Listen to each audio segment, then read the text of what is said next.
Kevin Spacey stars as Richard II in a production of Richard II at the Old Vic. B. Robbie Jack Corbis Getty Images. Just days after Kevin Spacey was accused of sexual misconduct by actor Anthony Rapp, the Oscar winner has seen the industry turn on him with a newfound agility it acquired after the explosive Harvey Weinstein allegations. Netflix has brought House of Cards to a grinding halt, tossing Spacey's most immediate job in limbo. He's also been stripped of an honor by the International Television Academy, ditched by his talent agency and publicist, and, most importantly, accused of sexual misconduct by even more men, including a group of House of Cards employees who say he turned the set into a toxic environment.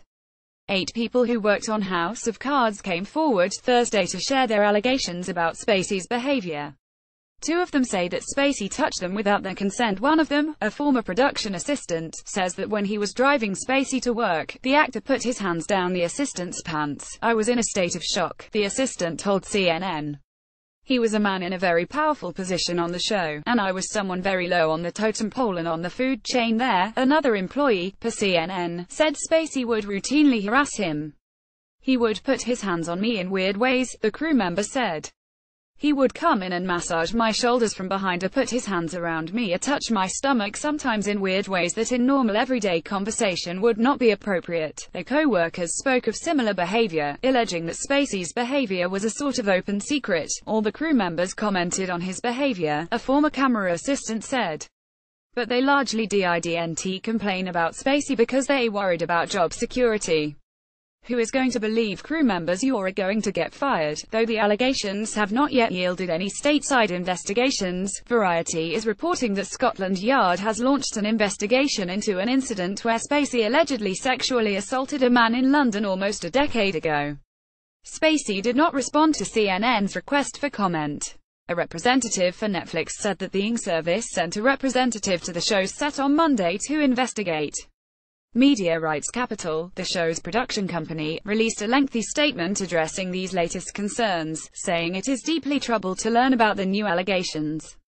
The production company also pointed to a previous and previously unreported incident with Spacey as an example of how it has addressed concerns like this in the past. "During our first year of production in 2012, someone on the crew shared a complaint about a specific remark and gesture made by Kevin Spacey," the statement reads. "Immediate action was taken following our review of the situation and we are confident the issue was resolved promptly to the satisfaction of all involved. Mr. Spacey willingly participated in a training process and since that time MRC has not been made aware of any other complaints involving Mr. Spacey," Bo Willimon, creator of House of Cards and its showrunner at that time, told Deadline __. "He was never made aware of that 2012 incident. I feel awful for the people who were wronged while working for House of Cards," he said. "The production did not inform me of the incident that occurred in Season 1 regarding Kevin Spacey or of any action taken as a result. While the show's future is still up in the air, Spacey's immediate career has taken a hard dive. According to the Los Angeles Times, he has been dumped by his talent agency, CAA, as well as Polaris PR and his publicist, Stacey Wolf. Prior to dropping him as a client, Wolf released a statement on Wednesday saying that Spacey is taking the time necessary to seek evaluation and treatment. Those words, too, are a page out of the nascent Weinstein playbook. As a result, the robust Oscar campaign that was planned for Spacey's upcoming film, All the Money in the World, has been canned, according to Variety. Spacey, already a 2-time Oscar winner, was going to be pitched in the Best Supporting Actor race for his role as oil tycoon J. Paul Getty. This stirs up another question: how will the Motion Picture Academy deal with Spacey? In October, its members decided to boot Weinstein out of the organization, an unprecedented decision in the midst of an unprecedented scandal. Will Spacey get the same treatment? The answer's unclear right now, but given the Academy's recently announced intention to set a code of conduct for members, Spacey should perhaps not count on being permitted to keep this privilege as his career crumbles. Get Vanity Fair's HWD newsletter. Sign up for essential industry and award news from Hollywood. Full screen photos. 13 horror movies for wimps. Because nothing says horror like a 1920 German expressionist film. This classic about a murderous hypnotist is inspiring now for its groundbreaking cinematography and sheer artfulness, more of a gorgeous film noir than a real horror story. Photo from Everett Collection. The original cinematic adaptation of Bram Stoker's novel is a must-see for film fans. It's the mother of all vampire movies, featuring an indelible performance by Bela Lugosi and some really lush cinematography.